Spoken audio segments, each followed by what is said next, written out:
Hello मेरे class 10th के प्यारे बच्चों, कैसे हो आप सभी। आशा करता हूँ सारे बच्चे फिट होंगे। बच्चों, आज की इस वाले वीडियो में हम लोग लेटेस्ट वाले आरडी शर्मा का एक्सरसाइज 3.3 करने जा रहे हैं। बहुत सारे बच्चे कंप्लेन कर रहे थे कि सर आपने 3.2 तक करा दिया है, उसके आगे नहीं पढ़ा रहे हो, जल्दी से करा दो सर। 2 दिन हो गया, 10 दिन हो गया। तो मेरे प्यारे बच्चों, मैं थोड़ा सा बिजी हो गया था क्लास 9th के ऊपर, क्योंकि क्लास 9th का सिलेबस वगैरह बहुत चेंज हो रहा है ना, वहाँ पर बुक्स भी बहुत ज़्यादा चेंज हो रही है, तो मुझे उनको भी पढ़ाना रहता है। और सबसे अच्छी बात ये कि वो लोग मुझे सपोर्ट करते हैं, तुम लोगों की जैसा नहीं हम लोग। वो लोग ना मेरे वीडियोज़ को लाइक करते हैं, कमेंट करते हैं, शेयर करते हैं, और तुमसे भी ज़्यादा अच्छे से पढ़ते हैं। तुम लोग बदमाशी ये करते हो कि खुद पढ़ लेते हो, सॉल्यूशन देख लेते हो और शेयर करते नहीं हो। तो इसीलिए मेरा मन नहीं करता ज़्यादा 10th की वीडियो बनाने का। अगर तुम लोग सपोर्ट करोगे तो जैसे मैं 9th का रेगुलर वीडियो बना रहा हूँ, 2-2 बुक का बना रहा हूँ, नए वाले एनसीईआरटी, नए वाले आर एस अग्रवाल, नया वाला आर डी शर्मा, मैं उसी तरीके से 10th के भी आर डी शर्मा को जल्द से जल्द कंप्लीट कर दूंगा। बट मुझे थोड़ा सा मोटिवेशन चाहिए रहता है, जो तुम्हारे साइड से चाहिए। तो प्यारे बच्चों, प्लीज़ तुम लोग ना शेयर जरूर किया करो ना। चलो शुरू करते हैं। ये जो एक्सरसाइज 3.3 है, इसका जो पहला क्वेश्चन है फटाक से समझ लो। अच्छा, ये जो एक्सरसाइज है 3.3, इसमें जो भी हमारे लीनियर इक्वेशन 2 वेरिएबल्स हैं, इन्हें जो हमें सॉल्व करना है ना, वो या तो एलिमिनेशन मेथड से करना है या तो सब्सटीट्यूशन मेथड से करना है। देखो बच्चों, जो लीनियर इक्वेशन 2 वेरिएबल होते हैं ना, उन्हें सॉल्व करने के 2 ही मेथड है। एक है अलजेब्रिक मेथड और एक है ग्राफिकल मेथड। ग्राफ वाला मेथड हमने एक्सरसाइज 3.2 में सीखा है। अब इसके आगे जितने भी क्वेश्चंस हम लोग करेंगे, एक्सरसाइज 3.3, 3.4, 3.5, जितने भी क्वेश्चंस करेंगे, वो हम लोग अलजेब्रिक मेथड से करेंगे, यानी कि एलिमिनेशन और सब्सटीट्यूशन मेथड से करेंगे। तुम्हारे नए वाली बुक में एक एक्स्ट्रा चीज़ दिया हुआ है, क्रॉस मल्टीप्लीकेशन मेथड, वो सिलेबस में नहीं है, वो तुम लोग नहीं सीखोगे, उसमें टाइम वेस्ट नहीं करोगे। तुम्हें बस एलिमिनेशन और सब्सटीट्यूशन मेथड सीखना है।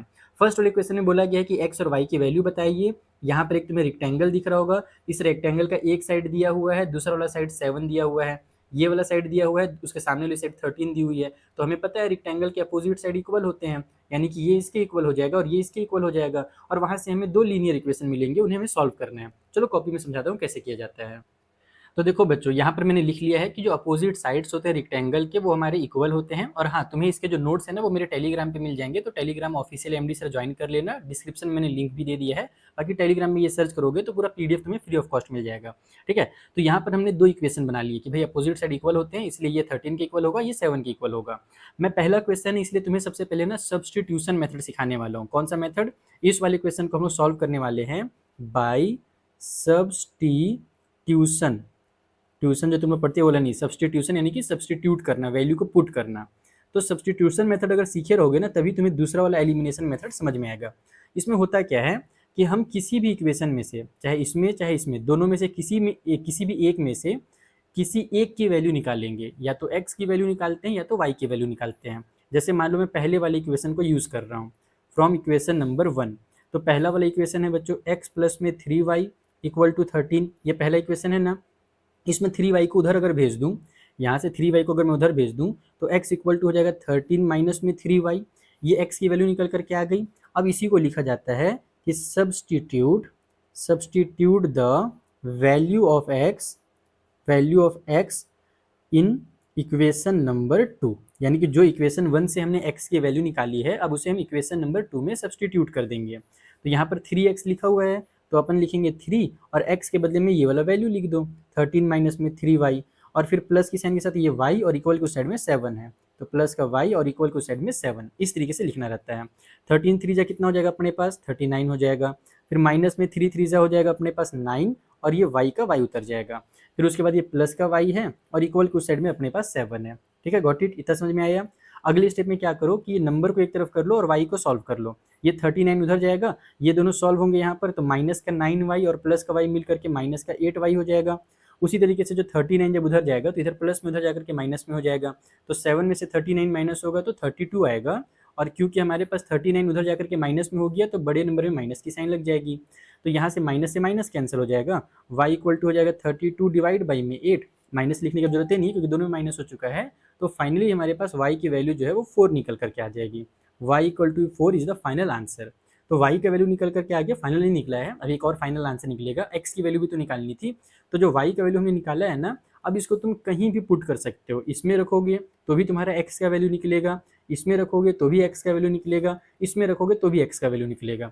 मैं इसी में रख देता हूँ, इक्वेशन नंबर 3 इसका नाम दे देता हूँ। इसमें क्यों रख रहा हूँ? क्योंकि अब मुझे ना ट्रांसफर नहीं करना पड़ेगा। अगर मैं इसमें रखता हूँ y का वैल्यू ना, तो एक्स वाले को फिर ट्रांसफ़र करना पड़ेगा या फिर वाई वाले को उधर ट्रांसफ़र करना पड़ेगा, तो उस तरीके से डबल काम बढ़ जाता है। तो जो हमने ये वाला इक्वेशन बनाया था अलग से, जो एक्स की वैल्यू निकाली थी, हम यहीं पे सब्स्टिट्यूट कर सकते हैं। तो यहाँ पर हम लिखेंगे फिर से substitute y equal to 4 in equation number 3 जिसका मैंने नाम दिया उसमें। तो वहाँ पर है x इक्वल टू 13 माइनस में 3y, तो ये हो जाएगा x इक्वल टू 13 माइनस में 3 मल्टीप्लाई बाई 4, तो x का वैल्यू निकल जाएगा, ये 12 हो जाएगा और 13 में से 12 माइनस होगा तो 1 आ जाएगा, तो x का वैल्यू 1 आ जाएगा। तो इस तरीके से हमें सॉल्व करना रहता है, इसको बोलते हैं सब्स्टिट्यूशन मेथड। आई होप तुम्हें ये मेथड बहुत अच्छे समझ में आ गया होगा। चलो जो अगला वाला क्वेश्चन है, अब फटाफट उन्हें भी सॉल्व करना सीखते हैं ना। अलग अलग टाइप के क्वेश्चन बहुत सारे सॉल्व करेंगे ताकि प्रैक्टिस अच्छे से हो जाए। ये मैंने सब्स्टिट्यूशन मेथड सिखाया है, अब तुम लोगों को मैं एलिमिनेशन भी सिखाता हूँ। तो देखो बच्चों, ये हमारा सेकंड क्वेश्चन है जहाँ पर ये दो इक्वेशन हमें दिया हुआ है। अब समझो एलिमिनेशन मेथड क्या होता है। अभी तुमने सब्स्टिट्यूशन मेथड में देखा कि मैंने एक बार x की वैल्यू निकाली, फिर उसे दूसरे वाले में सब्स्टिट्यूट किया, फिर वहाँ से y का वैल्यू निकला, उसे फिर पहले वाले में सब्स्टिट्यूट किया, तो इस तरीके से कंप्लीट सॉल्यूशन होता है। वो थोड़ा सा लेंदी प्रोसेस है एलिमिनेशन मेथड से। एलिमिनेशन वाला अगर तुम्हें समझ में आ गया तो ये ज़्यादा मजा आएगा तुम्हें। देखो क्या होता है ना, एलिमिनेशन मेथड को अप्लाई करने के लिए हमें या तो x वाले को इक्वल करना पड़ता है या तो y वाले को इक्वल करना पड़ता है। अब तुम लोग सर इक्वल कैसे करते हैं, तो जैसे तुमने क्लास 9th में एलसीएम लेकर के डिनोमिनेटर को इक्वल करना सीखा था बच्चों ना, जब हमें दो नंबर के बीच में रैशनल नंबर निकालना रहता था तो डिनोमिनेटर को इक्वल करना पड़ता था, याद करो, उसके लिए एलसीएम लेते थे। तो हमें पता करना पड़ेगा कि यहाँ पर इनका एलसीएम क्या है। एलसीएम अगर नहीं भी लोगे तो भी बस दिमाग लगा सकते हो। जैसे देखो, मेरे को अगर 11 और 7 को इक्वल करना है तो ऐसा नहीं कर सकता मैं कि 7 में 4 प्लस करके इसको 11 बना दिया या 11 में 4 माइनस करके उसको 7 बना दिया। ऐसा नहीं करना, वो रूल के खिलाफ है। मेन काम है मल्टीप्लाई या डिवाइड करना रहता है। तो अगर मैं 11 में 7 का मल्टीप्लाई करूंगा तो ये भी 77 हो जाएगा, और 7 में 11 का मल्टीप्लाई करूंगा तो भी 77 हो जाएगा। लेकिन ये थोड़ा बोरिंग हो जाएगा, मुझे ये वाला ज़्यादा आसान लग रहा है। वो लोग कैसे सर, देखो यहाँ पर 15y है, 15 में 2 का मल्टीप्लाई करो तो 30 हो जाएगा, और इसमें 15 का मल्टीप्लाई करो तो ये भी 30 हो जाएगा। तो ये वाला ज़्यादा आसान लग रहा है मुझे कि दोनों को 30 बना देते हैं, क्योंकि इससे बड़ा नंबर बन जा रहा है ना, इसमें ज़्यादा बड़ा नंबर नहीं बन रहा है।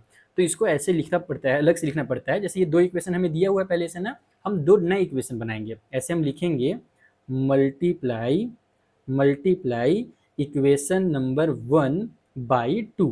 जो इक्वेशन 1 है उसका 2 से मल्टीप्लाई करेंगे, एंड इक्वेशन नंबर 2 का मल्टीप्लाई करेंगे हम लोग 15 से। Got it. तो इक्वेशन 1 का अगर मैं 2 से मल्टीप्लाई करूंगा तो ये 22x हो जाएगा पंचपाटी, फिर उसके बाद ये 15 का 2 से मल्टीप्लाई होगा तो 30y हो जाएगा, और ये वाला 2 से मल्टीप्लाई होगा तो अपने पास 46 हो जाएगा, इक्वल टू साइड में 0। Got it. इसको नाम दे दो इक्वेशन नंबर 3। ये नया इक्वेशन बनाया हमने। अब उसके बाद यहाँ पर हम लोग इस वाले में 15 से मल्टीप्लाई करेंगे तो 15 का 15 7 जा कितना होता है, 105 होता है, तो ये 105x हो जाएगा। उसके बाद फिर 2y का 15 से मल्टीप्लाई होगा तो वो भी हमारा 30y हो जाएगा। उसके बाद फिर यहाँ पर हमारे पास इसका 15 से मल्टीप्लाई होगा तो माइनस का 300 हो जाएगा, इक्वल टू साइड में 0 आ गया। इसको इक्वेशन नंबर 4 नाम दे दो। ठीक है, समझ में आया। तुम लोग सर अलग अलग साइन है तो इससे कोई दिक्कत है क्या? नहीं, अगर अलग अलग साइन है तो ज़्यादा बढ़िया बात है। बढ़िया बात इसलिए है क्योंकि इनको कट करना ज़्यादा आसान है। अगर अलग अलग साइन है ना तो हम सिर्फ और सिर्फ ऐड अगर कर दें, देखो मुझे एलिमिनेशन मेथड का मेन मोटिव समझना। मोटिव ये रहता है इसमें कि किसी एक को एलिमिनेट करना है। एलिमिनेट मतलब कि गायब करना है। तो कैसे गायब कर सकते हैं भाई? इसके लिए हम दोनों को ऐड अगर कर दें तो ये प्लस का 30y और माइनस का 30y ऐड होकर के गायब हो जाएगा, यानी कि कट हो जाएगा। एक सेकंड बच्चों ना, वो मेरे बुक को लगता है पिकअप बॉय आ गया है, मैं अपने बुक को डिलीवर करके आता हूँ, नहीं दे करके आता हूँ। एक सेकंड रुकना ना, बाहर से वेट कर रहा है, वो बच्चों ने ऑर्डर किया है बुक। अच्छा, बुक के बारे में तुम लोग को बताया भी नहीं हो ना, रुको आके मैं बताता हूँ, पहले वो कॉल आ रहा है। चलो बुक दे करके मैं आ गया। बुक के बारे में थोड़ी देर में बताऊंगा, पहले इस क्वेश्चन को कंप्लीट कर लेते हैं। यहाँ पर हमारे पास ये दो इक्वेशन बना। मैंने तुम्हें क्या बताया कि अगर हम दोनों को ऐड कर दें, ये दोनों इक्वेशन को अगर ऐड कर दें ना तो वाई वाला कट हो जाएगा। तो ये तुमने यहाँ पर ऐसे लिखा ना कि हमने 1 का मल्टीप्लाई 2 से किया है और 2 का मल्टीप्लाई 15 से किया है, उसके आगे तुम यहीं पर लिख दोगे एंड ऐड। यहाँ पर हम लोग दोनों को अब ऐड करने वाले हैं। अगर तुम यहाँ पर ये नहीं लिखोगे तो तुम यहाँ पर अलग से लिखना पड़ेगा, now add equation number 3 and equation number 4, ऐसे लिखोगे। और फिर इक्वेशन 3 और 4 को तुम्हें दोबारा से लिखना पड़ेगा ऐड करने के लिए, तो डबल मेहनत हो जाएगा। इसीलिए यहीं पर जब तुमने उनको इक्वल बना लिया तो वहीं पर बगल में ऐड या सब्ट्रैक्ट लिखा जाता है। सब्ट्रैक्ट कब करते हैं? जब सेम टू सेम साइन रहता है ना, तो फिर प्लस करने से तो कटेगा नहीं, इसलिए फिर वहाँ पर सब्ट्रैक्ट करते हैं। तो यहाँ पर लेकिन प्लस करने से ही कट हो जा रहा है। देखो कुछ इस तरीके से, इनको अगर मैं प्लस करूंगा तो 127x हो जाएगा। ये दोनों जब प्लस होंगे तो प्लस का 30y और माइनस का 30y कैंसिल हो जाएगा, इनका खेल खत्म हो गया। फिर यहाँ पर अगर मैं इनको प्लस करूँगा तो पहले तो प्लस और माइनस की साइन माइनस में आ जाएगी, और 300 में से अगर 40 माइनस होता है तो 260 आता है, 6 और माइनस हो जाएगा तो 254 आ जाएगा, इक्वल टू साइड में 0 आ गया। पहले इसको उधर ट्रांसफर करो, इधर 120x रहने दो ये वाले को, ये उधर जा करके प्लस का 254 हो जाएगा। उसके बाद इस 127 को उधर ट्रांसफर कर दो तो 254 डिवाइड बाई में 127 इक्वल टू 2 होता है, ये 2 टाइम पे पूरा पूरा कैंसिल हो जाएगा। तो यहाँ से x की वैल्यू देखो डायरेक्ट हमारी 2 निकल करके आ गई एक ही लाइन में। इसमें हम लोगों को वैल्यू सब्स्टिट्यूट वगैरह नहीं करना पड़ा, लेकिन अब करना पड़ेगा। मैंने तुम्हें क्या बोला था कि एलिमिनेशन मेथड सीखने से पहले सब्स्टिट्यूशन मेथड सीखना जरूरी है ना, वो क्यों है वो देखो। यहाँ पर x की वैल्यू जो निकल गई है ना, अब तुम्हें यहाँ से x की वैल्यू जो y की वैल्यू निकालने के लिए तुम दो चीज़ कर सकते हो, या तो जैसे मैंने y वाले को कट किया वैसे ही तुम x वाले को कट करो। x वाले को कट करने के लिए इसमें 7 का मल्टीप्लाई और इसमें 11 का मल्टीप्लाई करना पड़ेगा, फिर वैसे ही हम लोग आपस में ऐड या सब्सट्रैक्ट करेंगे तो x वाला कट होकर के y वाला वैल्यू निकल करके आएगा, लेकिन वो लेंदी हो जाएगा। हमने एक बार जब इतना मेहनत कर लिया है ना, तो अब x की वैल्यू को हम इन दोनों में से कहीं भी सब्सटीट्यूट कर देंगे। यहाँ भी कर सकते हैं, तुम कहीं भी सब्सटीट्यूट करो सेम ही आंसर निकल करके आएगा, बट जो छोटा इक्वेशन है अगर उसमें करोगे तो जल्दी आ जाएगा। जैसे ये मुझे छोटा दिख रहा है तो मैं इसमें कर देता हूँ, यहाँ पर फिर लिखूंगा वैसे ही कि substitute x is equal to 2 in equation number 2, यानी कि एलिमिनेशन मेथड के अंदर भी सब्सटीट्यूशन मेथड आ ही जाता है। तो ये हो जाएगा 7, फिर x है तो x के बदले में यहाँ पे 2 लिख दूंगा, माइनस का 2i है, माइनस का 20 है, इक्वल टू साइड में 0 है। ये हो जाएगा बच्चों 14 माइनस का 2i माइनस का 20 इक्वल टू साइड में 0। ये दोनों सॉल्व होकर के बन जाएंगे 6, माइनस का 6 बनेगा, वो देखो यहाँ पर ये सॉल्व होगा तो माइनस का 6 रहेगा, फिर माइनस के 6 को मैं उधर अगर फेंक दूँ तो उधर जाकर के प्लस का 6 हो जाएगा, तो माइनस का 2y इक्वल टू प्लस वाला 6 हो गया। अब y की वैल्यू निकालने के लिए माइनस के 2 को ट्रांसफर कर दो तो 6 डिवाइड बाई माइनस का 2 हो जाएगा और ये कैंसिल होकर के माइनस का 3 बन जाएगा, यानी कि y equal to -3 is the answer. तो ये होता है तुम्हारा एलिमिनेशन मेथड और सब्स्टिट्यूशन मेथड। अभी तुम लोगों ने बेसिक क्वेश्चंस कर लिए, अब तुम थोड़े से फ्रैक्शन और एक्शन वाले जो क्वेश्चंस होते हैं, डेसिमल वाले क्वेश्चन होते हैं वो सीखो। जैसे कि क्वेश्चन नंबर जो 3 है उसमें आ जाते हैं। अच्छा हाँ, बुक बताना था ना, बुक के बारे में अगर तुम लोगों को जानकारी ना हो तो मैं जल्दी से बता देता हूँ कि मैंने एक क्वेश्चन बैंक बनाया है, बहुत तगड़ा क्वेश्चन बैंक बनाया है। इस अगर तुम लोग देखो एडवांस लेवल के क्वेश्चन की प्रैक्टिस करना चाहते हो तो तुम लोग ये क्वेश्चन बैंक ले सकते हो। मतलब तुम अगर बेसिक मैथ्स वाले बच्चे हो तो भी तुम्हारा काम आएगा, एडवांस मैथ्स वाले बच्चे हो तो भी काम आएगा, क्योंकि तुम लोगों ने पिछले साल का पेपर देख ही लिया है कि पेपर बहुत टफ होता है। मैंने ये पिछले ही साल बनाया था और ये वाला इसी साल भी चलेगा, मतलब मैं दूसरा नहीं इस बार बनाने वाला हूँ। अगर मैं दूसरा बनाता भी ना तो कुछ नए क्वेश्चन बस 2-4 ठो ऐड कर देता और कुछ करता नहीं। हर पब्लिकेशन वैसे ही करता है कि अगर नया बुक बनाता भी है तो बस 2-4 क्वेश्चन ऐड कर देता है और 100-200 रुपये प्राइस बढ़ा देता है। तो मैं वो नहीं करना चाहता था और ये तुम लोगों को मैं बहुत एफोर्डेबल प्राइस में प्रोवाइड कराना चाहता था। मेरा मेन मोटिव ही यही था कि जो मार्केट में इतने महंगे महंगे क्वेश्चन बैंक होते हैं तो बच्चों को एक अच्छा वो मिलना चाहिए, अफोर्डेबल प्राइस पे एक अच्छा क्वेश्चन बैंक मिलना चाहिए, तो इसलिए मैंने बनाया है। इसमें ये सारी चीज़ें हैं, तुम लोग देख भी सकते हो, इसका सैंपल भी तुम लोग डाउनलोड कर सकते हो डिस्क्रिप्शन से या फिर मेरे टेलीग्राम से। इसमें मैंने एग्जाम्पलर के जो टॉप क्वेश्चंस हैं वो रखा है, कॉम्पिटेंसी वाला क्वेश्चंस रखा है, टेस्ट पेपर वगैरह रखा है, केस बेस्ड क्वेश्चन, सारी चीज़ें तुम लोगों को मतलब इसमें मिल जाएगा। तो ये वाला जो क्वेश्चन बैंक है ना, माइंड मैप हो गया, वर्कशीट हो गया, ये सारी चीज़ें तुम्हें इसमें मिलेंगी और बहुत ही अफोर्डेबल प्राइस में मिलने वाला है। तो तुम लोग ये वाला क्वेश्चन बैंक बिल्कुल ले सकते हो, बहुत सारे बच्चे ले रहे हैं, पढ़ रहे हैं, बहुत मजा आ रहा है उनको। तुम लोग जाकर के अमेजॉन पे इसका रिव्यू भी देख सकते हो, बच्चों ने अच्छा रिव्यूज दिया है। हाँ, एक छोटी सी कमी है वो भी मैं बता देता हूँ, क्योंकि मुझे झूठ बोलना बिल्कुल पसंद नहीं है। इसमें कमी ये है बच्चों ना कि इस क्वेश्चन बैंक में जो आंसर्स है ना उसको मेरे एडिटर ने थोड़ा गड़बड़ कर दिया है। मेरा एडिटर जो था ना वो मेरा ही एक स्टूडेंट था, उसने मुझे बोला था सर मैं आपके एडिटर मतलब बना दीजिए मेरे को, मैं आपके बुक लिखने में हेल्प कर दूंगा, पक्का वक्का ऐसा वैसा करके। तो मैंने बोला ठीक है कर दे भाई। तो मेरे पास टाइम रहता नहीं था ज़्यादा, तो उस बच्चे ने, यानी कि मैं बच्चा नहीं था, तुम लोगों के उसमें बड़ा ही है, मतलब इस बार कॉलेज में अभी वो, तो 12th पास आउट हुआ था उस टाइम वो बच्चा। तो उसने ना क्या किया कि थोड़ा मोड़ा गड़बड़ कर दिया है कहीं पर, मतलब फ्रैक्शन का साइन लगाना भूल गया है या लगाया होगा तो शायद उससे डिलीट हो गया होगा या जो भी चीज़ें होंगी। तो सॉल्यूशन में कहीं ना कहीं पे छोटा मोटा गड़बड़ किया है उसने, सॉल्यूशन में गड़बड़ है, क्वेश्चन में कोई दिक्कत नहीं है। तो तुम्हें क्वेश्चन से मेन मतलब होना चाहिए, क्वेश्चंस लो, उसकी प्रैक्टिस करो। मेन क्वेश्चन बैंक का काम यही होता है कि तुम्हें अलग अलग डिफिकल्ट टाइप के क्वेश्चंस करने को मिले। अगर किसी भी क्वेश्चन में तुम्हें लगे कि सॉल्यूशन से समझ में नहीं आ रहा है ना, तो उसी क्वेश्चन को तुम अगर यूट्यूब में या गूगल में सर्च करोगे टाइप करके तो तुम्हें उसका सॉल्यूशन पक्का मिल जाएगा। तगड़े क्वेश्चन हैं और ऐसे क्वेश्चन हैं जो प्रीवियस ईयर बोर्ड एग्जाम्स में आ चुके हैं, ठीक है, मुश्किल वाले क्वेश्चन, उनको मैंने अपने क्वेश्चन बैंक में रखा है। तो ये है मेरे क्वेश्चन बैंक की कहानी। अब तुम लोगों को आगे बढ़ाता हूँ मैं और अगले क्वेश्चन के पास जाता हूँ। तो देखो बच्चों, जो थर्ड वाला क्वेश्चन है उसमें पहला इक्वेशन इस तरीके से दिया है, तो क्या इसको हम डायरेक्ट सॉल्व कर सकते हैं? नहीं, डायरेक्ट सॉल्व करने में टाइम वेस्ट होगा, टाइम बर्बाद होगा। तो फिर कैसे करें सर? पहले इस इक्वेशन को ही थोड़ा सिंपल बना लो, सिंप्लीफाई कर लो। जो फ्रैक्शन डेसिमल दिया हुआ है ना इसको भगाओ यहाँ से। कैसे भगाया जाता है और सिखाता हूँ। ये इसका इससे मल्टीप्लाई करो और प्लस की साइन है तो इसको ऐड कर दो डायरेक्ट, एलसीएम वगैरह लेने की कोई जरूरत नहीं है। ये एक्स लिखो 2 का y से मल्टीप्लाई करके 2y लिख दो, डिनोमिनेटर में 2 लिखो, इक्वल के उस साइड में 0.8 लिख दो। अब यहाँ से पहले मैं 2 को इसके पास भेजूंगा, तो ये x प्लस में 2y हो जाएगा, और ये 2 जब उधर जाएगा तो मल्टीप्लाई होगा, तो 2 का जब 8 से मल्टीप्लाई होता है तो 16 आता है, तो ये 0 पॉइंट में 16 हो जाएगा।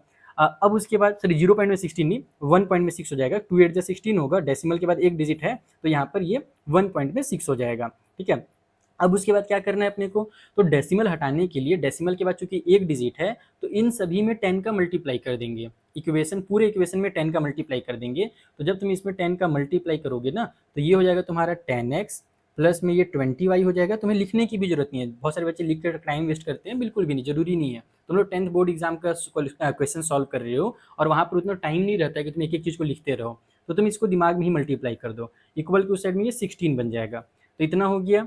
अब अगर तुम चाहो तो इसे थोड़ा सिंप्लीफाई करके छोटा कर सकते हो। बोलोगे सर कैसे छोटा कर सकते हैं, तो देखो दोनों में हमारा 2 कॉमन मिल रहा है ना, यहाँ और यहाँ दोनों से 2 कॉमन मिल रहा है। वैसे तो ये बड़ा इक्वेशन है भी नहीं, तुम इसको भी डायरेक्ट सॉल्व कर सकते हो, लेकिन अगर छोटा करना चाहो तो दोनों में से 2 कॉमन ले लो, या पूरे इक्वेशन को 2 से डिवाइड कर दो। तो 2 से डिवाइड करोगे तो ये 5x हो जाएगा, ये 10y हो जाएगा और ये 8 बन जाएगा। वैसे भी कर सकते हो, बाकी ये बहुत बड़ा इक्वेशन नहीं है तो मैं नहीं कर रहा हूँ, मैं इसी को इक्वेशन नंबर 1 नाम दे देता हूँ। ठीक है, ये इक्वेशन 1 हो गया इस वाले से, यहाँ से मैंने इक्वेशन 1 बनाया, इसको इक्वेशन 1 नाम नहीं दिया था। अब जो सेकंड वाला हमें दिया हुआ है ना उसको भी हम इक्वेशन नंबर 2 बनाएंगे। जो सेकंड वाला दिया, क्या दिया भाई, कहाँ गया क्वेश्चन, हाँ 7 दिया हुआ है, पूरे के डिवाइड बाई में ऐसे x प्लस में y डिवाइड बाई 2 दिया हुआ है, और इक्वल के उस साइड में 10 दिया हुआ है। पहले इसका ऐसे मल्टीप्लाई करके ऊपर वाले को ऐड कर दो, तो ये हो जाएगा तुम्हारे पास 2 का x से मल्टीप्लाई होकर 2x और प्लस में y, ये 7 डिवाइड बाई में 2x प्लस का y और पूरे के डिवाइड में 2 है, इक्वल के उस साइड में 10 है। अब क्या करें सर जी, तो यहाँ पर जब कभी भी एक फ्रैक्शन के नीचे फ्रैक्शन होता है तो उसका रेसिप्रोकल करके इसको मल्टीप्लाई में चेंज कर दिया जाता है, यानी कि 7 और फिर मल्टीप्लाई की साइन हो जाएगी और इसका रेसिप्रोकल हो जाएगा, यानी 2 डिवाइड बाई में 2x प्लस में y हो जाएगा, इक्वल के उस साइड में 10 हो जाएगा। तो ये तो 14 बन गया। अब यहाँ से हम लोग एक काम ये कर सकते हैं कि इसको कर देते हैं इसके पास ट्रांसफर। ठीक है, ये तो 7 2 14 हो गया, इक्वल के उस साइड में जो 10 है ना इसको उधर ले जाते हैं 10 के पास, तो यहाँ पर ये डिवाइड में है, फ्रैक्शन के नीचे है, तो इधर जाकर के मल्टीप्लाई होगा, तो 2x का 10 से मल्टीप्लाई होगा तो 20x हो जाएगा, और y का 10 से मल्टीप्लाई होगा तो 10y हो जाएगा। ठीक है, तो हम लोग इसको अच्छे से लिख लेते हैं, जैसे हम लोग को लिखने की आदत है, लेफ्ट साइड में एक्स वाई को, राइट साइड में नंबर को लिखने की आदत है, तो वैसे लिख लो, 20x लिख लो प्लस का 10y लिख लो और इक्वल के उस साइड में 14 लिख लो। और कभी भी हम जब पूरा का पूरा उठा करके लेफ्ट टू राइट करते हैं ना तो साइन चेंज करने की जरूरत नहीं है। अगर तुम एक एक को इधर ला रहे हो तो साइन चेंज करो, लेकिन तुम इसी को उधर ले गए और पूरा इधर इसको इधर ले आए तो साइन चेंज करने की भी कोई आवश्यकता नहीं है। तो ये बन गया तुम्हारा इक्वेशन नंबर 2। अब तुम देखो देखो देखो यार, एक सेकेंड, छोटा तो करना पड़ेगा लाला, छोटा करना पड़ेगा। देखो क्या दिखा रहा हूँ ना मैं, यहाँ पर है अपने पास 10x, यहाँ पर है 20x, यानी कि सेम तो है नहीं, यहाँ पर है 20y, यहाँ पर है 10y, तो सेम है नहीं। हम एक काम करते हैं, इसको डिवाइड दे देते हैं 5 से, सिर्फ 5 से बोल रहा हूँ, 2 से। अगर इस सभी को मैं 2 से डिवाइड करता हूँ तो ये कितना बन जाएगा पता है, देखो ये 5x बन जाएगा 2 से डिवाइड होकर के, ये 10y बन जाएगा 2 से डिवाइड होकर के, और ये हमारा 8 बन जाएगा। इसको इक्वेशन नंबर 1 नाम दे देंगे, इसको नहीं देंगे। अब इसका रीजन समझो, रीजन ये है कि हमारे पास दोनों सेम हो गया, यहाँ भी 10y आ गया, यहाँ भी 10y आ गया। या तो इसको भी तुम लोग छोटा करके 10x और उसको 10x रह सकते थे, जरूरी नहीं कि इसको ही हमेशा छोटा किया जाए। तुम दोनों में से किसी में भी कुछ भी करो, या तो मल्टीप्लाई करो या तो डिवाइड करो। मेन मोटिव हमारा ये है कि हमें दोनों में या तो x को इक्वल करना है या तो y को, दोनों में से किसी एक को इक्वल करना रहता है। तो मैंने यहाँ पर y वाले को इक्वल कर दिया। अब दोनों में प्लस की साइन है, यहाँ भी प्लस की साइन है, यहाँ भी प्लस की साइन है, तो फिर क्या किया जाए, अब सब्ट्रैक्ट करेंगे, इस बार ऐड नहीं करेंगे। यहाँ पर लिखेंगे सब्ट्रैक्ट या subtracting equation number 1 from equation number 2। ठीक है, इक्वेशन 2 में से 1 को सब्ट्रैक्ट कर रहे हैं, तो इक्वेशन 2 में है 20x प्लस में 10y, इक्वल को साइड में 14 है, और इक्वेशन 1 में देखो 5x है प्लस में 10y है, और इक्वल को साइड में 8 है। अगर मैं सब्ट्रैक्ट करूंगा तो यहाँ माइनस की साइन, यहाँ माइनस की साइन, यहाँ पर माइनस की साइन लग जाएगी, साइन चेंज होता है सब्ट्रैक्ट करने पर।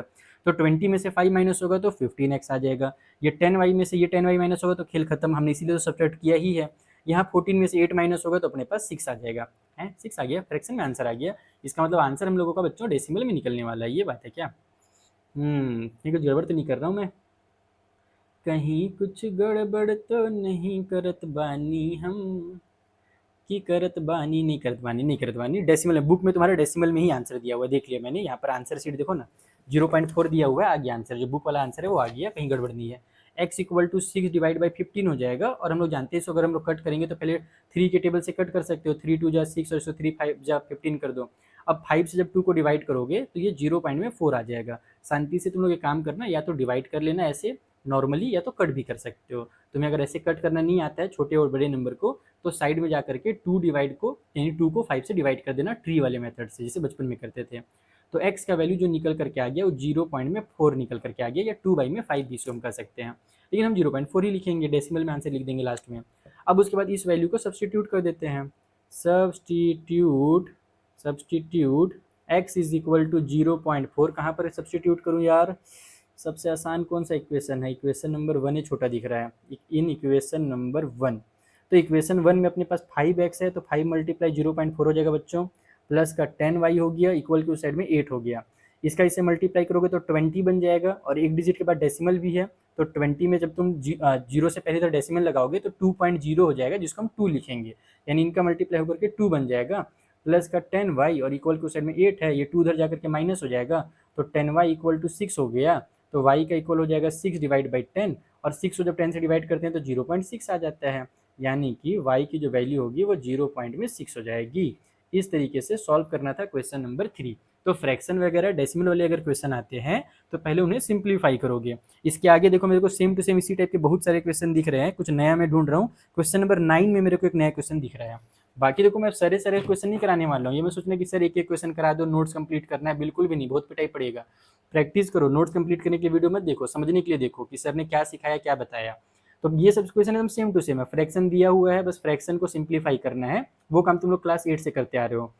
मैं ये रूट वाला क्वेश्चन है ना, इसको सिखाता हूँ कि रूट में अगर नया टाइप से क्वेश्चन आ गया तो फिर कैसे करना है, आओ समझते हैं।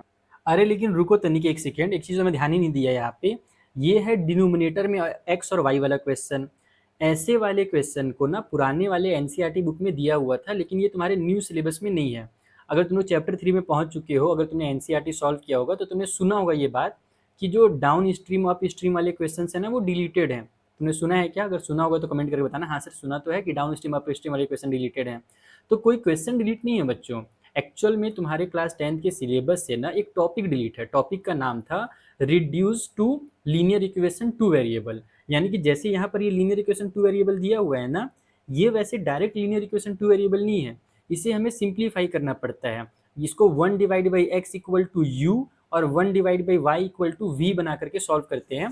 इस टाइप का क्वेश्चन मेरे को दिखा था कहीं पर अभी तुम्हारे एग्जाम्पल में, हाँ ये वाला क्वेश्चन, जैसे कि एग्जाम्पल नंबर तुम लोग 7 देख रहे हो, यहाँ पर डिनोमिनेटर में x और y आया है ना, तो ऐसे क्वेश्चन को इस तरीके से सॉल्व किया जाता है, इसको u और v मान करके। तुम लोग चाहो तो इसको एक बार देख सकते हो क्या किया गया, बहुत मुश्किल काम नहीं है, बट ये सिलेबस में है ही नहीं, इसीलिए ये क्वेश्चन डिलीटेड है। तो कभी भी अगर डिनोमिनेटर में x और y दोनों आ जाए तो तुम समझ जाना कि वो अब वहाँ पर से सॉल्व होगा नहीं, और सॉल्व नहीं होगा मतलब कि सॉल्व होगा बट उसके लिए ये वाला तरीका यूज़ करना पड़ेगा, जो कि हमारे न्यू वाले एनसीईआरटी बुक के अकॉर्डिंग डिलीट कर दिया है सीबीएसई ने, अपने नए वाले सिलेबस में ये डिलीट कर दिया है। तो तुम्हें इस टाइप के क्वेश्चंस की प्रैक्टिस करने की कोई ज़रूरत नहीं है। जैसे कि मैं तुम्हें बता रहा हूँ कहाँ से कहाँ तक, ये वाला क्वेश्चन डिनोमिनेटर में यहाँ पर हमारे पास x है, ये यहाँ जाकर के मल्टीप्लाई जरूर हो जाएगा, इसको ट्राई कर, ये बन जाना चाहिए, ये मेरे हिसाब से बन जाएगा क्योंकि नीचे x है ना, तो ये ऊपर चला जाएगा। इसमें जब दोनों, ध्यान रखो मेरी बात सुनो ध्यान से, दोनों चीजें x और y दोनों नीचे में हो, जैसे ये वाला क्वेश्चन नंबर 8 दोनों नीचे में है ना, इसको हम लोग एलसीएम भी लेंगे तो एक्स वाई बन जाएगा और ये हमारा रिड्यूस नहीं होगा। तो ऐसे क्वेश्चन को सॉल्व करने के लिए 1 में x इक्वल टू यू और 1 में y इक्वल टू वी बन करके सॉल्व करना पड़ता है।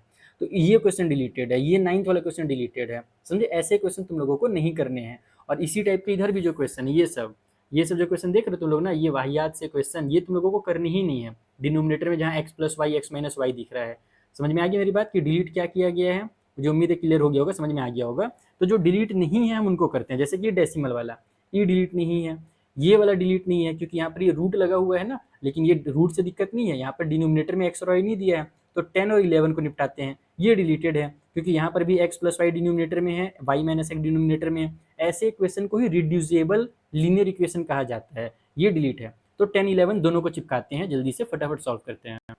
तो देखो ये हमारे पास पहला इक्वेशन दिया हुआ है जो कि डेसिमल में है। तो पहला काम क्या किया जाएगा पता है? हमें डेसिमल को भगाना है।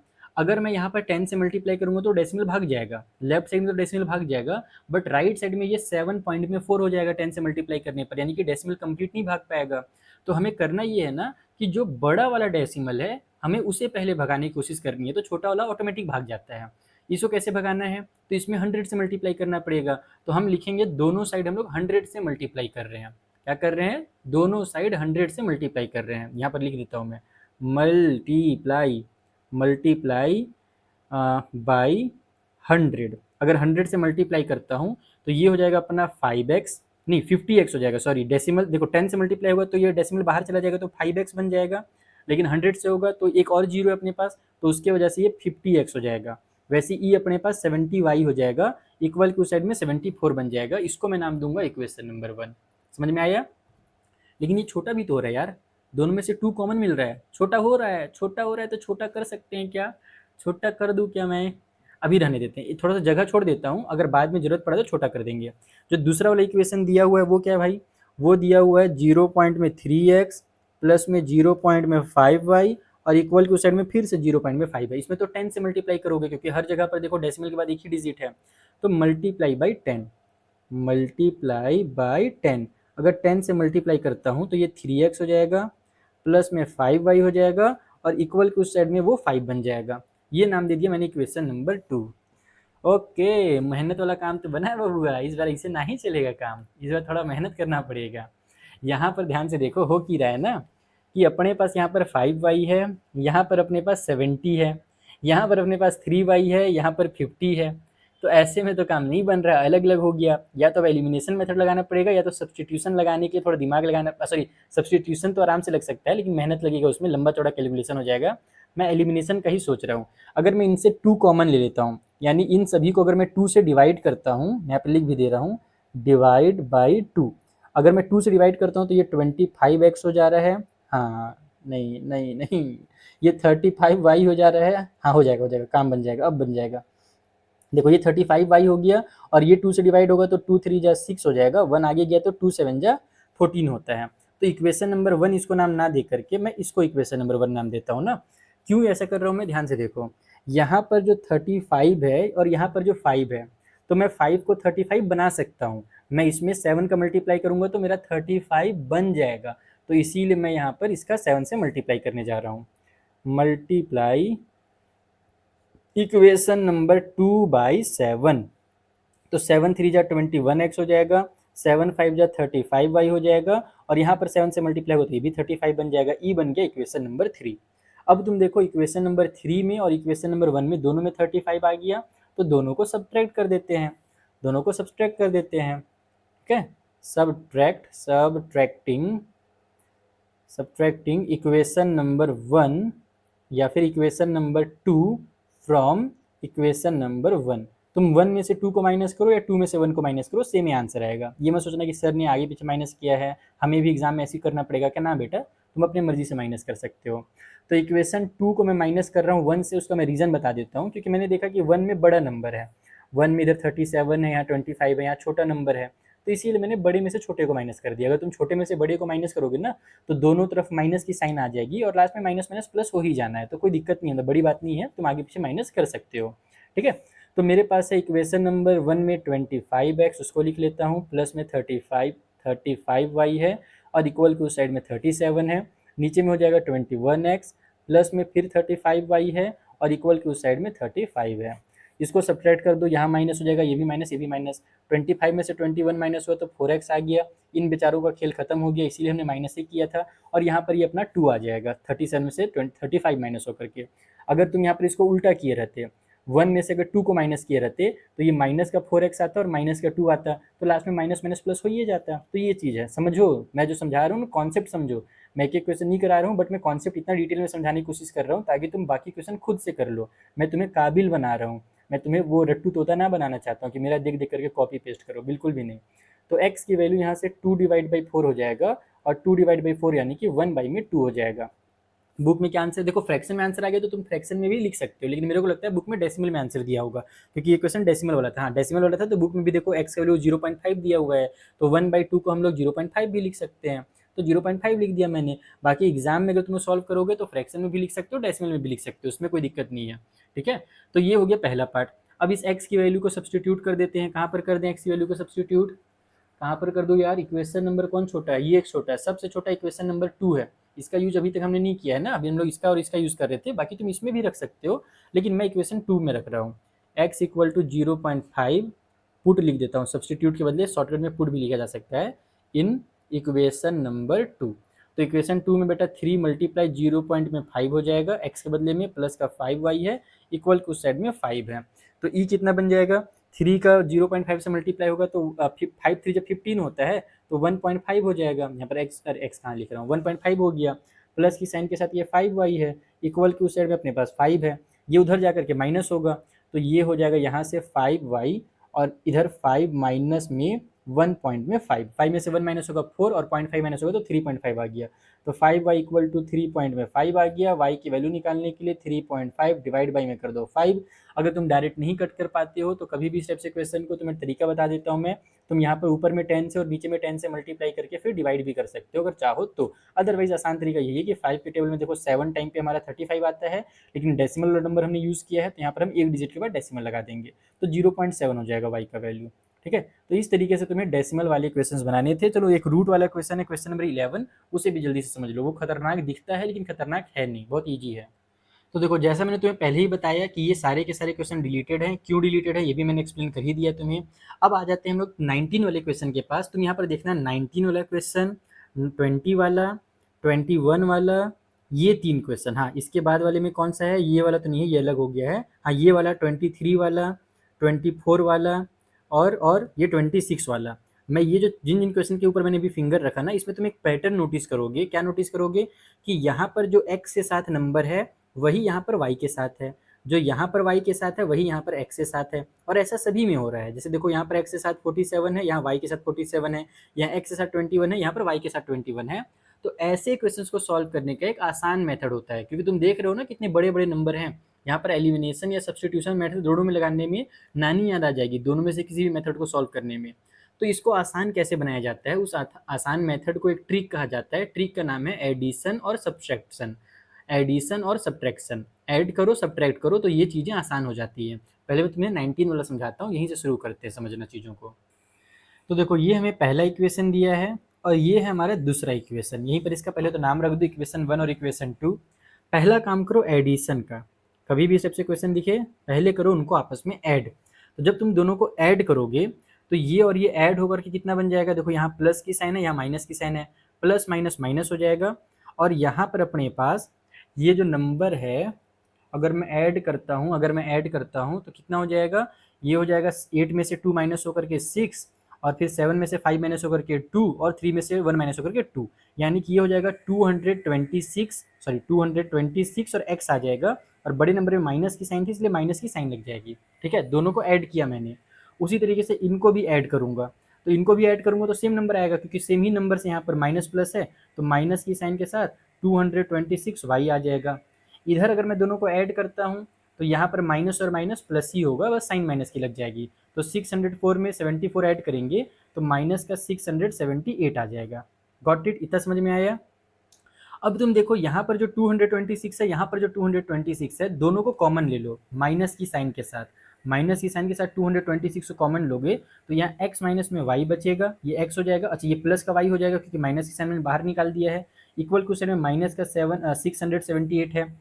अब इसको उधर ट्रांसफर कर दो तो x प्लस में y इक्वल टू हो जाएगा माइनस का 678 और डिवाइड बाई में माइनस का 226। माइनस से माइनस कैंसिल होगा, और इसको जब तुम लोग कट करोगे तो 6 के टेबल में 8 जो होता है वो 3 टाइम पे आता है। 6 3 से 18 होता है ना, तो लास्ट में 8 आता है। वैसे 226 का मल्टीप्लाई अगर तुम 3 से करोगे तो ये नंबर निकल करके आ जाएगा। बोले तो ये 3 टाइम पे कट हो जाएगा। तो x प्लस वाई का वैल्यू जो है ना बेटा वो 3 निकल करके आ गया। तो इसे तुम नाम दो इक्वेशन नंबर 3। तुम देखो पहले कितना बड़ा सा इक्वेशन था ना, इतना बड़ा बड़ा, और ये देखो इक्वेशन कितना छोटा हो गया।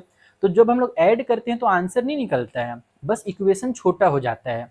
तो समझे तुम लोग? यहाँ पर कर क्या रहा हूँ मैं? ऐड किया मैंने, क्यों? ताकि इक्वेशन छोटा हो जाए। वैसे ही अगर मैं मान लो सब्ट्रैक्ट करता हूँ, अगर मैं सब्ट्रैक्ट करता हूँ इक्वेशन 1 एंड इक्वेशन 2 को, तो क्या होगा? यहाँ पर फिर से देखो, ये वाला इक्वेशन 1 है, इसमें से मान लो मैं अगर इसको माइनस करता हूँ तो यहाँ पर पहले से माइनस की साइन है, तो 152 माइनस 378, तो माइनस माइनस प्लस हो जाएगा और फाइनली दोनों आपस में ऐड ही हो जाएंगे, तो दोनों ऐड होकर के बन जाएंगे हमारे 530। कितना बन जाएंगे? 530 बन जाएंगे x के साथ। वैसे ही यहाँ पर अगर मैं इनको माइनस करता हूँ तो माइनस का ये हो जाएगा 378 और ये माइनस का 152 हो जाएगा, माइनस की साइन लग जाएगी तो, लेकिन फिर से वही चीज़ है कि माइनस माइनस प्लस हो जाएगा, बस साइन माइनस की लग जाएगी, तो यहाँ पर माइनस का हम लोग लिख देंगे 530y। Got it? समझ में आया? इक्वल की उस साइड में इसमें से अगर मैं इसको माइनस करता हूँ तो इस बार चेंज होगा, क्योंकि ये माइनस का 74 है, उसमें से अगर मैं माइनस करूंगा माइनस के 604 को ना, तो ये माइनस माइनस इस बार प्लस हो जाएगा, तो माइनस का 74 होगा और प्लस का 604 हो जाएगा, और इनको सॉल्व करोगे तो तुम्हारे पास आंसर यहाँ पर भी 530 निकल करके आएगा, और प्लस की साइन बड़े नंबर में तो प्लस की साइन के साथ आ जाएगा, तो यहाँ पर 530 प्लस में आ गया।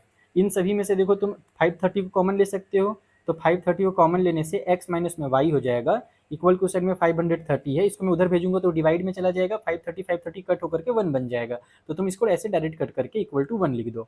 ये हो गया तुम्हारा इक्वेशन नंबर 4। ये इक्वेशन 3 बना, ये इक्वेशन 4 बन गया। अब तुम्हें इन्हें ही आपस में सॉल्व करना है। ये जो बड़े इक्वेशन दिए थे इसमें तुम एलिमिनेशन या सब्स्टिट्यूशन मेथड लगाते तो नानी याद आ जाती, तो अब तुम इनको आपस में सॉल्व कर दो एलिमिनेशन या सब्स्टिट्यूशन से। मैं एलिमिनेशन लगा देता हूँ, मैं देख रहा हूँ यहाँ पर प्लस का वाई है, यहाँ पर माइनस का वाई है, तो फिर मैं लिखूंगा ऐड इक्वेशन नंबर 3 एंड 4। यहाँ जो पहले मैंने ऐड किया था ये 1 और 2 को किया था, जो पहले मैंने सब्ट्रैक्ट किया था ये 1 एंड 2 को किया था, लेकिन अब हम 3 और 4 को अगर ऐड करेंगे तो देखो x प्लस में y इक्वल टू साइड में 3 है और x माइनस में y इक्वल टू साइड में 1 है, ये प्लस माइनस कैंसिल हो जाएगा, x और x मिलकर के 2x हो गया, इधर 4 हो गया, तो x का वैल्यू हो जाएगा 4 डिवाइड बाई 2, यानी कि x की वैल्यू यहाँ से 2 निकल करके आ जाएगी। ऐसे आंसर आता है, और जो x का वैल्यू निकल गया है उसको यहाँ पर पुट कर दो किसी भी इक्वेशन में 3 या 4 में, तो x equal to 2 in equation number मैं 3 में रख देता हूँ, वो छोटा दिख रहा है मुझे, x के बदले में मैं यहाँ पे 2 रखूंगा, प्लस का y है इक्वल टू साइड में 3 है, 2 उधर जाकर के माइनस हो जाएगा, तो y इक्वल टू हो जाएगा 1। इस तरीके से हमारा x और y का वैल्यू निकल करके आता है। बुझाया? बुझाया इस टाइप का क्वेश्चन? एक आध क्वेश्चन इस टाइप का और प्रैक्टिस करते हैं ना, एक आध तो इस टाइप का क्वेश्चन और निपटाते हैं, ताकि तुम्हें इसकी अच्छे से प्रैक्टिस हो जाए, तुम्हें समझ में आ जाए कि इस टाइप के क्वेश्चन का ये जो ट्रिक है ऐड और सब्ट्रैक्ट वाला कैसे काम करता है।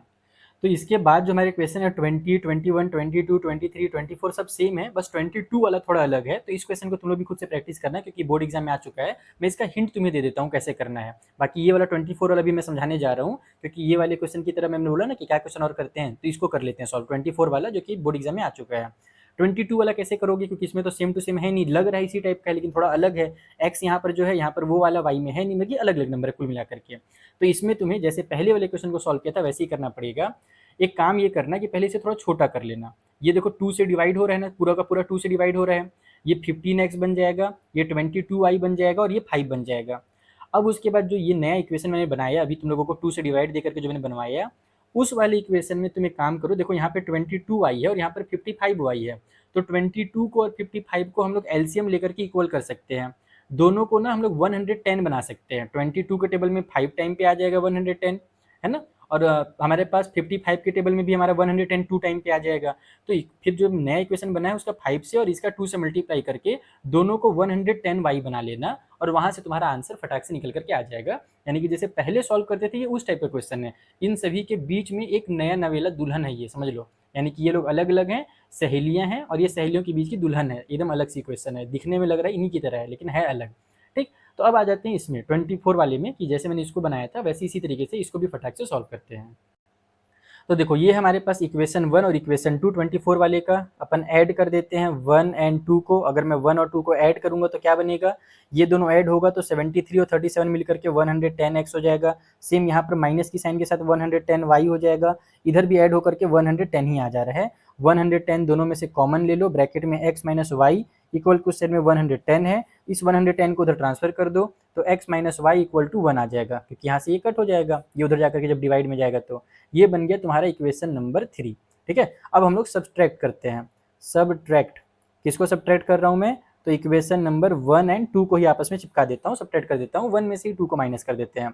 तो 73 में से 37 अगर माइनस होगा तो कितना आता है, 36 आता है, तो ये हो जाएगा 36x। वैसे इधर अपने पास माइनस माइनस प्लस की साइन के साथ 36y हो जाएगा।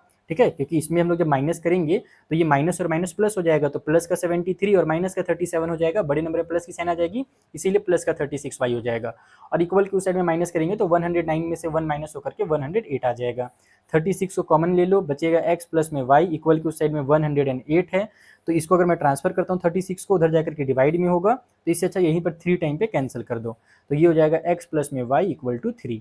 ये बन गया तुम्हारा इक्वेशन नंबर 4। अब इक्वेशन 3 और 4 को आपस में ऐड कर दो, ऐड 3 एंड 4। तो 3 और 4 को अगर मैं ऐड करूंगा तो x और x मिल करके, देखो यहाँ भी x है यहाँ भी x है, x और x मिल करके अपने पास 2x हो जाएंगे, माइनस का y और प्लस का y खेल खत्म, कट हो जाएगा, यहाँ 3 और यहाँ 1 है तो इक्वल टू साइड में 4 आ जाएगा, तो यहाँ भी x का वैल्यू अपना 2 निकल करके आ गया।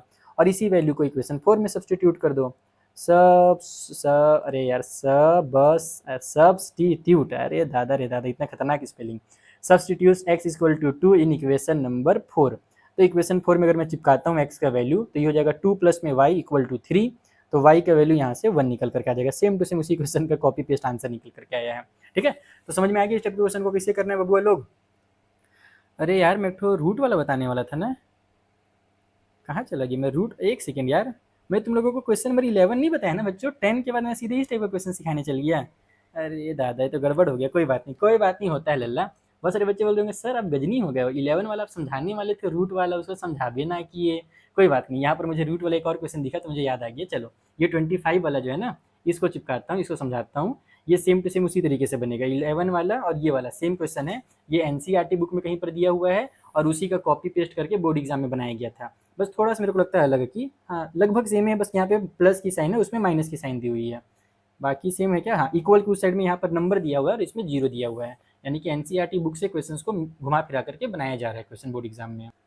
तो देखो ये हमारा 25 वाला क्वेश्चन है, रूट वाला क्वेश्चन, एक ये भी समझ लो, इसमें मतलब कुछ अलग नहीं है, सेम वैसे ही बनेगा। हमें या तो x वाले को इक्वल करना है या तो y वाले को इक्वल करना है। तो x वाला नंबर छोटा है, 2 और 3 है, तो हम x वाले को इक्वल कर लेते हैं। यहाँ पर अगर मैं रूट 2 का रूट 3 से मल्टीप्लाई करता हूँ तो रूट का 6 आ जाएगा, वैसे यहाँ पर रूट 3 का रूट 2 से मल्टीप्लाई करूँगा तो ये भी रूट 6 आ जाएगा। तो मैं इसमें लिखता हूँ ऐसे कि मल्टीप्लाई इक्वेशन 1 बाई रूट का 3 एंड इक्वेशन नंबर 2 का मल्टीप्लाई करेंगे हम रूट के 2 से।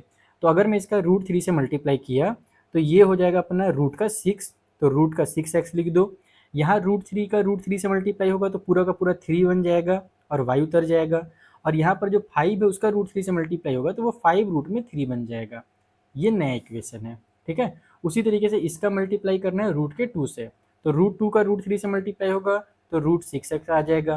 फिर रूट 2 का रूट 8 से मल्टीप्लाई होगा, देखो यहाँ पर ध्यान से ना कॉन्सेप्ट समझा रहा हूँ, रूट 2 और रूट 8 मिल करके रूट का 16 बन जाते हैं, और रूट के 16 को रूट 16 लिखने की कोई जरूरत नहीं है, उसको हम 4 लिख सकते हैं। यहाँ बाहर माइनस की साइन है तो माइनस से साइन लिख करके 4 लिख करके y लिख दो, कितना आसान हो गया काम। इक्वल के उस साइड में इसका अगर मैं रूट 2 से मल्टीप्लाई करूंगा तो ये मेरा 6 2 12 हो जाएगा, तो माइनस का रूट का 12 हो गया। गॉट इट, इतना समझ में आ गया। अब उसके बाद जो अच्छा ये जो रूट का 12 हुआ है ना, इसको भी एक काम करते हैं, इसको रूट 12 नहीं लिखते हैं क्योंकि मैं देख रहा हूँ यहाँ पर रूट 3 के फॉर्म में है ना, इसको हम रूट 3 के फॉर्म में लिख सकते हैं। कैसे लिख सकते हैं, देखो जो 12 होता है वो 2 मल्टीप्लाई 3 होता है, यानी कि रूट के अंदर अगर 2 मल्टीप्लाई 3 अगर आता है तो 2 बाहर चला जाएगा, 3 अंदर रह जाएगा। तो इस 12 को हम लोग एक काम कर सकते हैं कि ऐसे ना लिख करके माइनस का 2 रूट 3 लिख देते हैं, क्योंकि इसमें भी रूट 3 इसमें भी रूट 3 है। अगर ये काम तुम यहाँ पर नहीं करोगे तो अगले स्टेप में करनी ही पड़ेगा, इससे बढ़िया कि यहीं पर कर लो। ये तुम्हारा इक्वेशन नंबर 4 बन गया। ठीक है, गॉट इट। अब ये दोनों चूंकि इक्वल हो गए हैं तो हम दोनों को आपस में सब्ट्रैक्ट कर सकते हैं। तो मैं किस में से किसको माइनस कर दूं, मैं काम करता हूँ ऊपर वाले में से ही नीचे वाले को माइनस करता हूँ। Subtract equation 4 from 3। ठीक है, तो अगर अरे यार मैं देखो मैंने जो शुरू में तुम लोगों को एक चीज़ बताया था ना, वही चीज़ मैंने गड़बड़ कर दिया, मैंने नीचे लिख दिया इसको। अब मैंने चूंकि यहाँ पर लिख दिया है तो मुझे इनको दोबारा से नीचे में उतारना पड़ेगा, और सेम इसी लाइन को बस मैं अगर यहाँ पर लिख देता कि भैया मैं सब्ट्रैक्ट करने वाला हूँ तो मैं यहीं पर इन्हीं को आपस में सब्ट्रैक्ट कर देता, मुझे डबल डबल नहीं लिखना पड़ता। तो अच्छी चीज़ है, ये मेरी गलती से तुम लोगों को सीख लेने को मिलेगी कि हाँ एग्जाम में हम लोगों को ये गड़बड़ नहीं करना है, ये तो टाइम वेस्ट होगा, डबल मेहनत करना पड़ेगा। अब देखो मेरे को डबल मेहनत करना पड़ेगा, मेरे को उसी चीज़ को दोबारा से लिखना पड़ेगा, रूट 6x प्लस में 3y इक्वल को साइड में 5 रूट 3, फिर नीचे में आ जाएगा रूट 6x माइनस का 4y और इक्वल को साइड में माइनस का 2 रूट में 3। पहला चीज़ तो ये माइनस हो जाएगा, ये माइनस वाला प्लस हो जाएगा, ये माइनस वाला प्लस हो जाएगा, तो ये और ये कैंसिल हो जाएंगे। यहाँ पर जो कि दोनों प्लस हो गए हैं तो ये 7y हो गया, और इस साइड में दोनों प्लस में है, ये 5 रूट 3 है, ये 2 रूट 3 है, तो 5 और 2 मिल करके 7 रूट 3 बन जाएगा। तो 7 से 7 कैंसिल, क्योंकि अगर मैं 7 को यहाँ डिवाइड में भेजूंगा तो ऊपर नीचे 7 कैंसिल हो ही जाएंगे, इससे अच्छा यहीं पर कैंसिल करो, y की वैल्यू रूट 3 लिख दो। y का वैल्यू जो √3 निकल करके आया है, अब इसे हम लोग सब्सटीट्यूट कर देते हैं किसी भी इक्वेशन में। जैसे मान लो मैं इक्वेशन नंबर अगर 1 में पुट कर देता हूँ y = √3 इन इक्वेशन नंबर 1, तो इक्वेशन 1 में अपने पास है √2x प्लस में √3 पहले से है और y का वैल्यू भी √3 निकल करके आ गया जो y के साथ था, इक्वल के उस साइड में अपने पास 5 है। ठीक है, ये इक्वेशन नंबर 1 मैंने चिपका दिया, ये वाला इक्वेशन, ये शुरू में जो था। तो यहाँ से ये हो जाएगा √2x प्लस में ये हो जाएगा अपना √3 मिल करके 3, इक्वल के उस साइड में अपने पास 5 है, ये उधर जाकर के माइनस होगा तो √2x = 2 हो जाएगा। तो x की वैल्यू निकालने के लिए यहाँ से ये 2 डिवाइड बाई में √2 होगा। अब इसको डबल मेहनत करो, या तो रेशनलाइज कर लो, रेशनलाइज करना जानते हो, सीखे हो ना पिछले साल क्लास 9th में, ऊपर और नीचे √2 से मल्टीप्लाई कर दो, तो यहाँ डिनोमिनेटर में अपने पास ये 2 आ जाएगा, ऊपर में 2 है और ये रूट का 2 है, तो 2 से 2 कैंसिल हो गया, बचा अपने पास रूट का 2, यानी x का वैल्यू निकल करके आ जाएगा रूट का 2। तो इस तरीके से हमें इसे सॉल्व करना है। ठीक है, तो 25 वाला क्वेश्चन हो गया। अब इसके आगे वाले जो क्वेश्चन है, देखो पहला ये 26 वाला तो मैंने समझा ही दिया, इसी तरीके से बनने वाला है, छोड़ो। ये सब जो क्वेश्चन है मुझे समझ नहीं आता आरडी शर्मा लोग क्यों ऐसा गड़बड़ काम करते हैं। अभी बच्चे ने सीखा ही नहीं है कि यूनिक सॉल्यूशन कब होता है और उस टाइप के क्वेश्चन दे दिया गया है। इस टाइप का क्वेश्चन यहाँ पर देना ही नहीं था। इस एक्सरसाइज में सिर्फ तुम्हें इक्वेशन को सॉल्व करने के लिए दिया जाना चाहिए था। ये तुम्हें ना अगले वाले एक्सरसाइज में सीखने को मिलेगा। 3.4 वाला एक्सरसाइज है ना, वो डिलीटेड है क्योंकि वहाँ पर क्रॉस मल्टीप्लीकेशन है। अगर तुम लोगों ने नया वाला बुक देखा होगा तो मैं थोड़ा दिखा देता हूँ। नया वाला बुक थोड़ा सा गड़बड़ किया है, ये चीज़ मैंने शुरू में भी बताया था। क्या बताया था भाई कि कुछ कुछ जो डिलीटेड चीज़ें फालतू में दे दी गई हैं। जैसे 3.4 में क्रॉस मल्टीप्लीकेशन मेथड है, ये अपने को करना नहीं है, डिलीटेड है, तो पूरा एक्सरसाइज को छोड़ देना तुम लोग। उसके बाद जो 3.5 वाला एक्सरसाइज होना चाहिए उसमें वो यूनिक सॉल्यूशन वाले क्वेश्चंस हैं, लेकिन यहाँ पर फिर इसका नाम 3.4 लिख दिया है। तुमने देखा था कि नहीं देखा था मुझे नहीं पता, देख लो, वो भी 3.4 है, ये भी 3.4 है। तो एक्चुअल में ये 3.4 होगा, वो जो 3.4 दिया है वो डिलीटेड, उसको दिमाग से निकाल दो। क्रॉस मल्टीप्लीकेशन मेथड तुम्हें नहीं सीखना है। तो सॉल्यूशन वॉल्यूशन वाला क्वेश्चन अगले वीडियो में करते हैं। अगर तुम लोग इस वीडियो को ज़्यादा से ज़्यादा लाइक, शेयर और कमेंट करोगे, बहुत सारे बच्चों को शेयर करोगे, अपने फ्रेंड वाले ग्रुप में शेयर करोगे, टेलीग्राम पे, रेडिट पे, तो मैं पक्का प्रॉमिस इस वाले एक्सरसाइज को भी जल्दी से जल्दी 1-2 दिन के अंदर कंप्लीट करा दूंगा। और फिर वही चीज़ है कि तुम लोग एकदम छोड़ दोगे अपना वीडियो देख करके, तो मैं भी छोड़ दूंगा। फिर मैं 9th वाले को पढ़ाना फिर शुरू कर दूंगा। तो तुम लोगों का वीडियो बनाऊंगा, ऐसा नहीं है, बट मैं थोड़ा लेजी होकर के बनाऊंगा। तो प्लीज़ तुम मुझे सपोर्ट करो, मोटिवेट करो। मैं तुम्हारे लिए बहुत सारे वीडियोस इसी तरीके से लेकर के आऊँगा आरडी शर्मा की बुक का। ठीक है, चलो बच्चों, मिलते हैं फिर अगले वीडियो में। जय हिंद, जय Bharat, tata, bye bye, good night, sweet dreams.